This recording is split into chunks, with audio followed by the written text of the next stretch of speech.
Buenos días.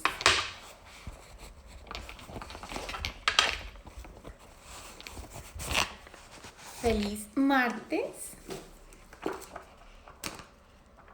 ¿Cómo amanecen hoy? Hola, Catalina.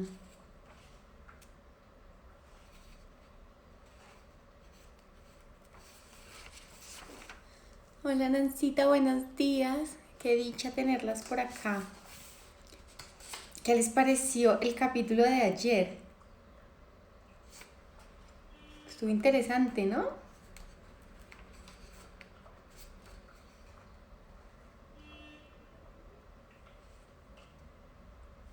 Súper.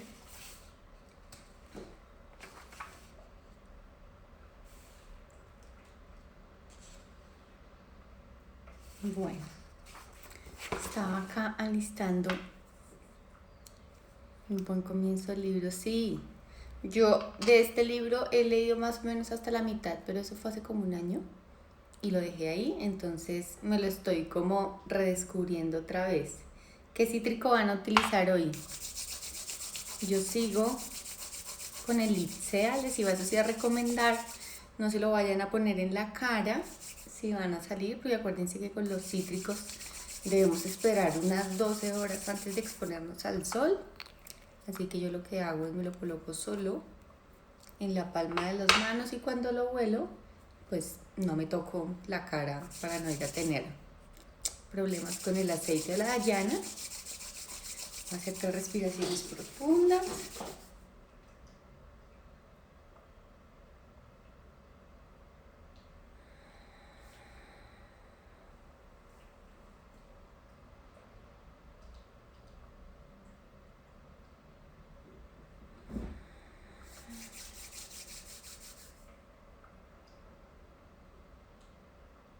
Ay, qué delicia.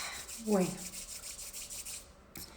seguimos con la primera parte del libro que se llama El valor y con el subtítulo que se llama Defender nuestra debilidad. Pueden ustedes igual ir utilizando su aceite sin afán mientras yo les voy leyendo. Así que dice, por favor, entiende que hablo del miedo de forma tan autoritaria porque lo conozco muy bien. Perdón, me corrí de capítulo. El que tenemos que sigue es el miedo es aburrido. A lo largo de los años, a menudo me he preguntado qué es lo que me llevo, en última instancia, a dejar de hacerme la princesa del guisante casi de un día para otro. Sin duda, hubo muchos factores que influyeron en ese cambio. El factor madre, implacable, el factor hacerse adulto, pero creo que el principal fue este. Por fin me di cuenta de que el miedo es aburrido. Y es que mis miedos habían resultado siempre aburridos para todo el mundo, pero hasta entrada mi adolescencia no empezaron a hacerlo para mí. Mis temores empezaron a aburrirme, creo, por la misma razón que la fama había terminado por aburrir a Jack Gilbert, porque era lo mismo todos los días.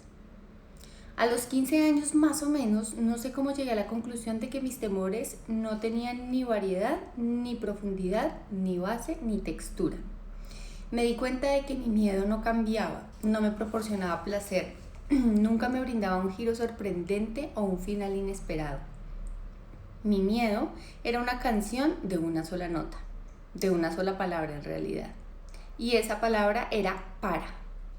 Mi miedo nunca tenía nada interesante o sutil que ofrecer aparte de esa palabra enfatizada en reproducción continua y a todo volumen. Para. Lo que significa que mi miedo me hacía siempre tomar decisiones predeciblemente aburridas, como en un libro de esos cuyo final eliges y es siempre el mismo. Nada. También me di cuenta de que mi miedo era aburrido porque era idéntico al de todo el mundo. Supuse que la canción del miedo para todos tiene la misma letra soporífera. Para. De acuerdo. El volumen puede variar de una persona a otra, pero la canción en sí no cambia, porque a todos los seres humanos nos equiparon con el mismo paquete de temores cuando estábamos aún formándonos en el útero materno.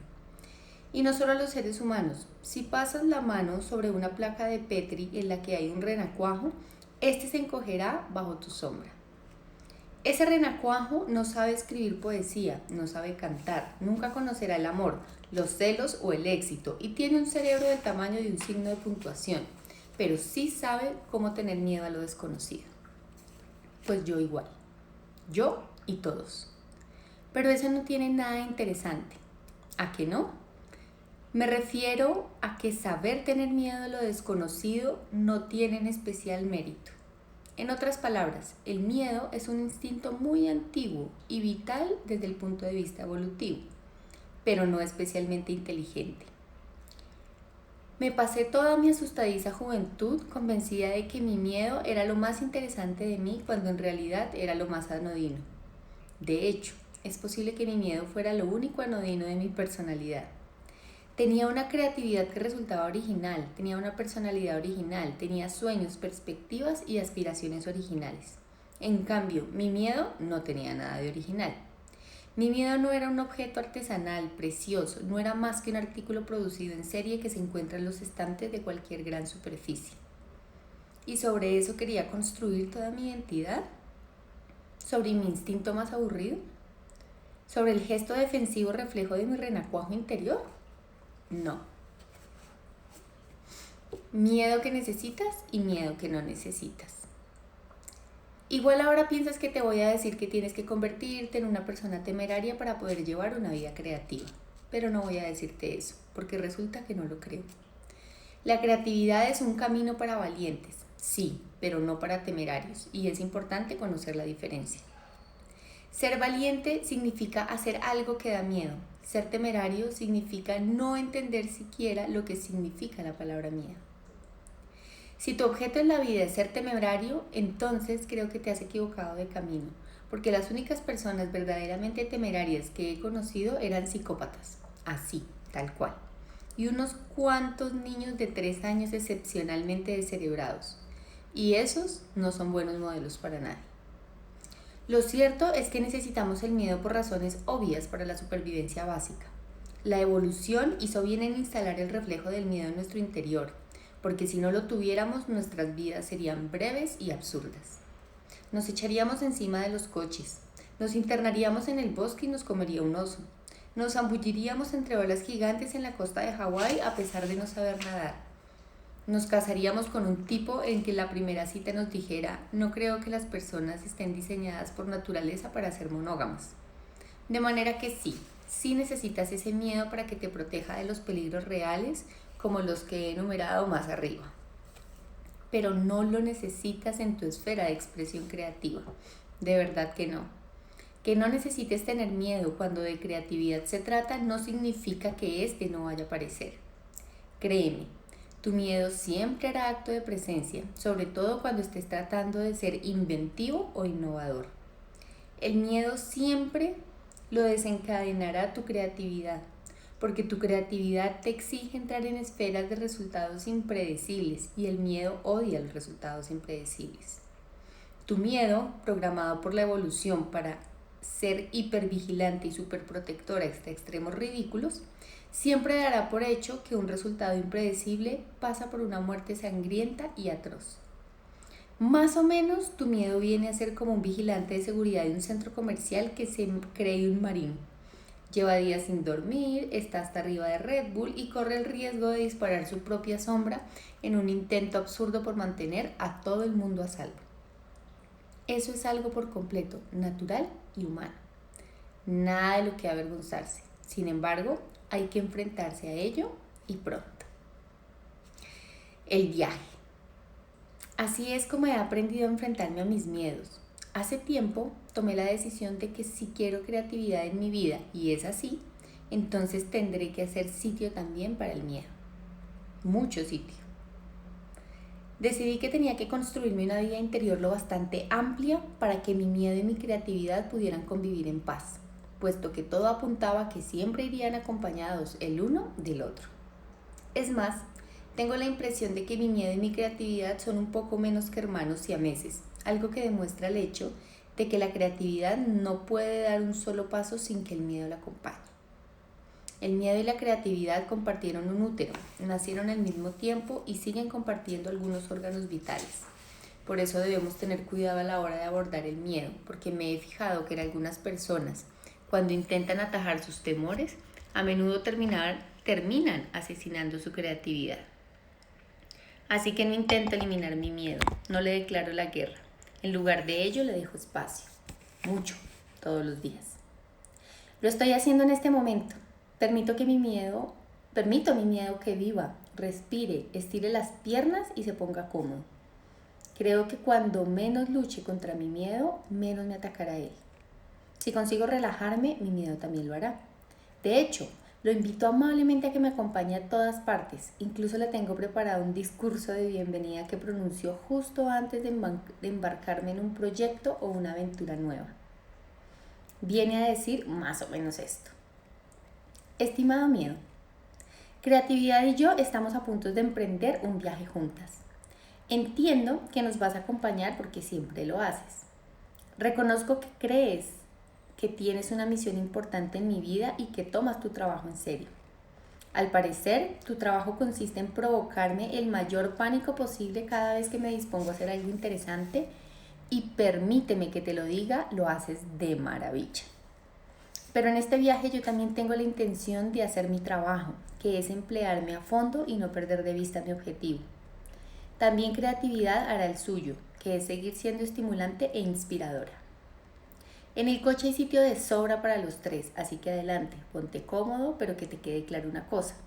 Creatividad y yo somos las únicas que tomarán decisiones.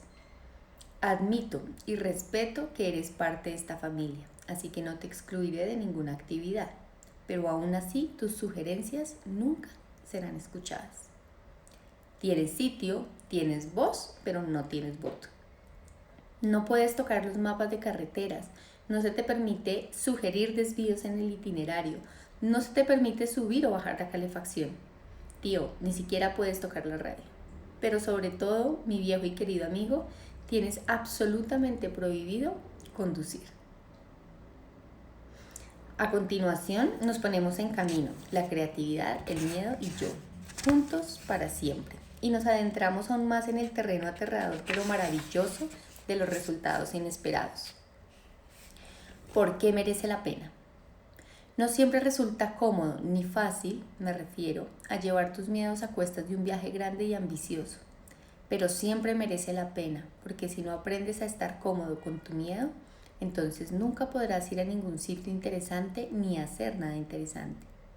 Y eso sería una lástima, porque tu vida es corta y única e increíble y un milagro, y te conviene hacer cosas de verdad interesantes y hacerlas mientras estés aquí. Sé que es lo que quieres para ti porque es lo que quiero para mí. Es lo que queremos todos. Tienes tesoros ocultos en tu interior, tesoros extraordinarios. Lo mismo que yo y que todos los que nos rodean. Sacarlos siempre requiere esfuerzo, fe, concentración, valor y horas de dedicación. Y el reloj sigue avanzando, el mundo gira y lo cierto es que tenemos que empezar ya a pensar en lo grande. Vamos con nuestra segunda parte del libro que se llama Encantamiento. Llega una idea. Ahora que hemos terminado de hablar de miedo, ya podemos empezar a hablar de magia. Déjame empezar contándote lo más mágico que me ha ocurrido en toda mi vida. Tiene que ver con un libro que no conseguí escribir. Mi historia empieza con la primavera de 2006. Acababa de publicar Come, Reza, Ama y estaba intentando decidir qué hacer a continuación, creativamente hablando. Mi instinto me decía que era el momento de volver a mis raíces literarias y escribir ficción, algo que llevaba años sin hacer. De hecho, llevaba tanto tiempo sin escribir una novela que temía haber olvidado cómo se hacía. Me daba miedo que la ficción se hubiera convertido en un lenguaje que yo ya no fuera capaz de hablar. Pero ahora tenía una idea para una novela, una idea que me hacía muchísima ilusión. Estaba basada en una historia que mi pareja, Felipe, me contó una noche sobre algo ocurrido en Brasil durante su juventud en la década de 1960. Al parecer, el gobierno brasileño decidió que quería construir una autopista gigante que atravesara la selva del Amazonas. Fue en una época de desarrollo y modernización galopantes y en el momento el plan debió parecer de lo más avanzado. Los brasileños invirtieron una fortuna en ese proyecto tan ambicioso. La comunidad internacional de inversión en desarrollo contribuyó con muchos más millones.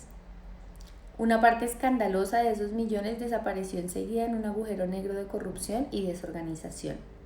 Pero con el tiempo llegó un flujo de dinero a los sitios adecuados y el proyecto de autopista se puso en marcha.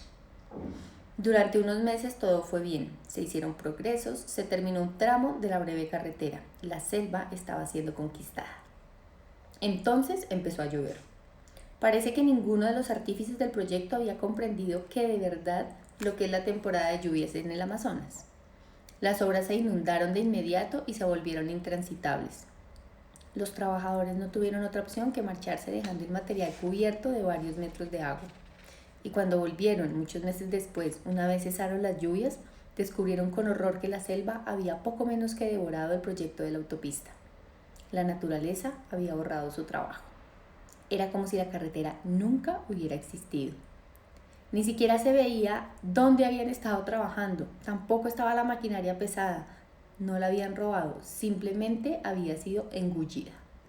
Tal y como le explicaba Felipe, bulldozers con neumáticos del tamaño de un hombre habían sido tragados por la tierra y desaparecido para siempre. No quedaba nada. Cuando me contó esa historia, sobre todo la parte en que la selva se tragaba a las máquinas, me entraron escalofríos. Durante un instante se me erizó el vello de la nuca y tuve náuseas. Me sentí mareada.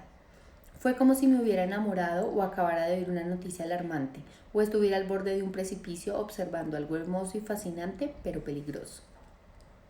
Había tenido esos síntomas antes, así que supe enseguida de qué se trataba. Una reacción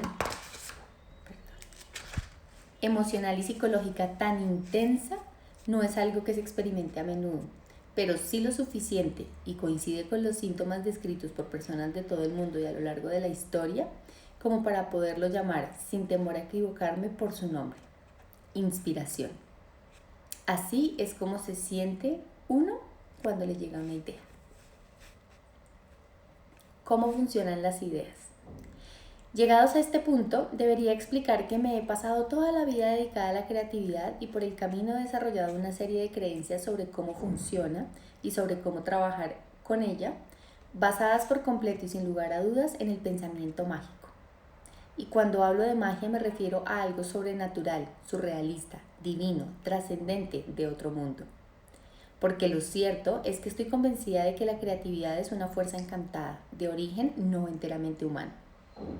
Soy consciente de que esta no es una forma de ver las cosas demasiado moderna ni racional. Desde luego, no es nada científica.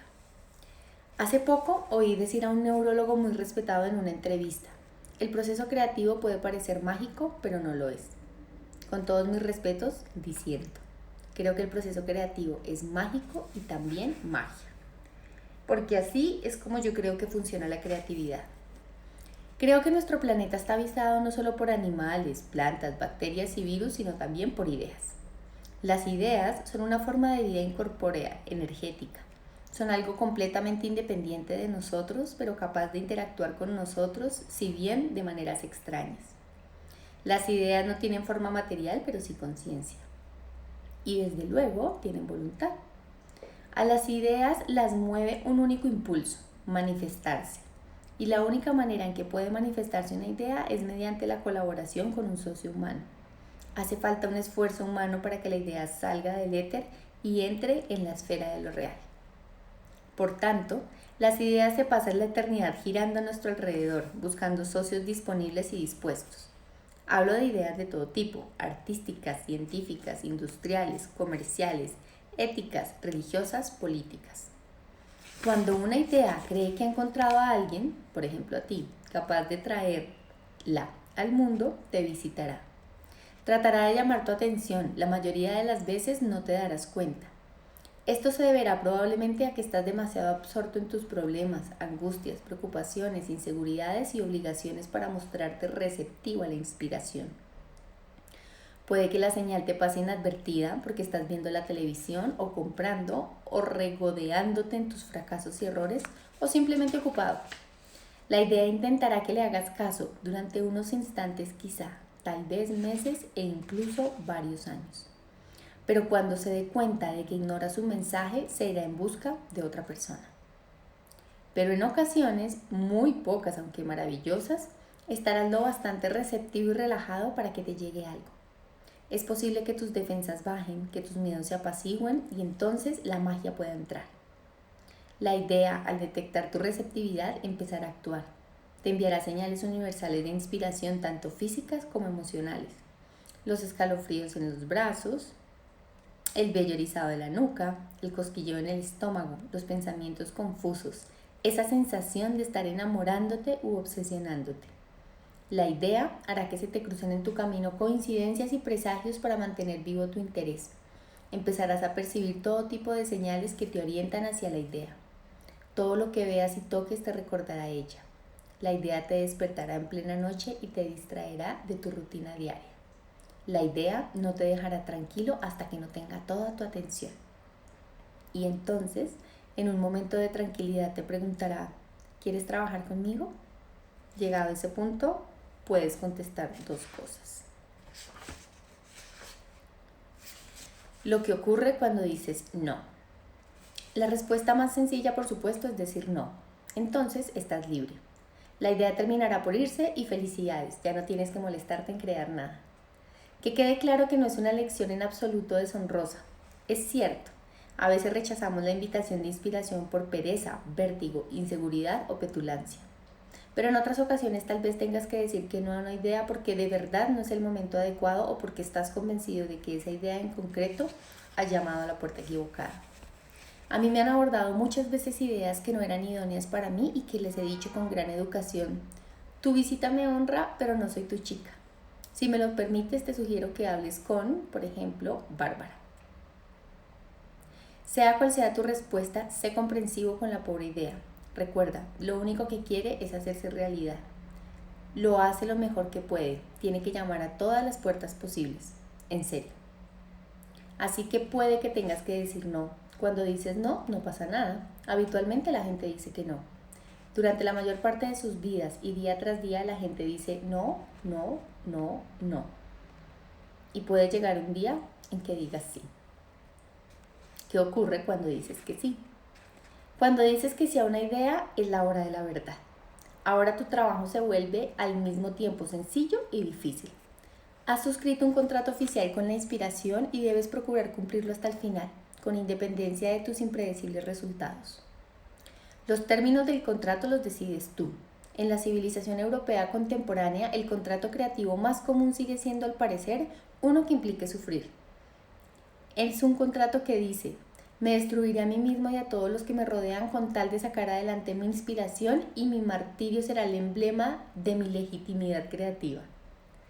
Si decides suscribir un contrato de sufrimiento creativo, debes intentar identificarte al máximo con el estereotipo de artista atormentado. No te faltarán modelos. Para seguir su ejemplo, respeta estas reglas fundamentales.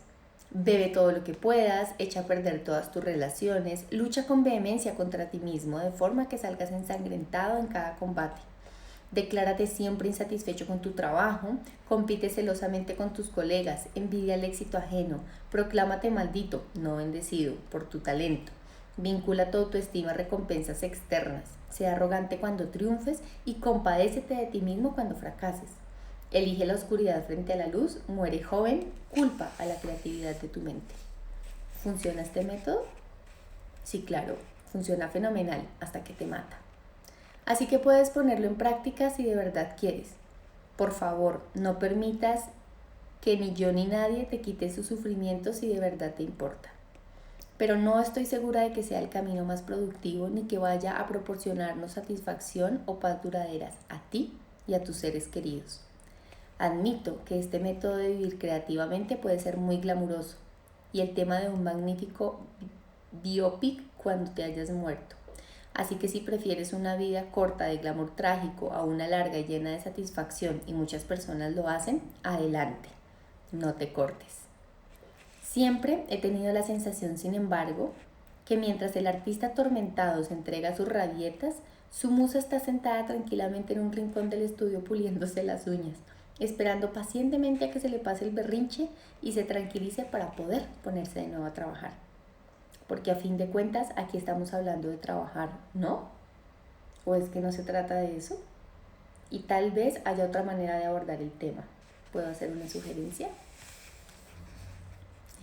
Y bueno, finalizamos nuestro segundo día de lectura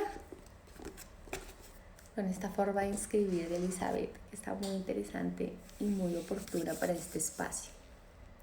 Les envío un abrazo fuerte, tengan un excelente martes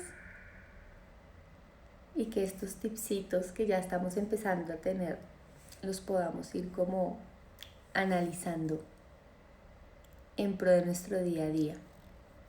Bellezas, gracias. Gracias a ustedes por estar acá. Nos vemos mañana, 6:30 de la mañana, con su aceite cítrico para recibir diferente toda esta información. Un abracito. Bye. A ustedes. Gracias, Nancita, Marce. Bye. Dayana. Ay, me encanta que se quede toda la lectura.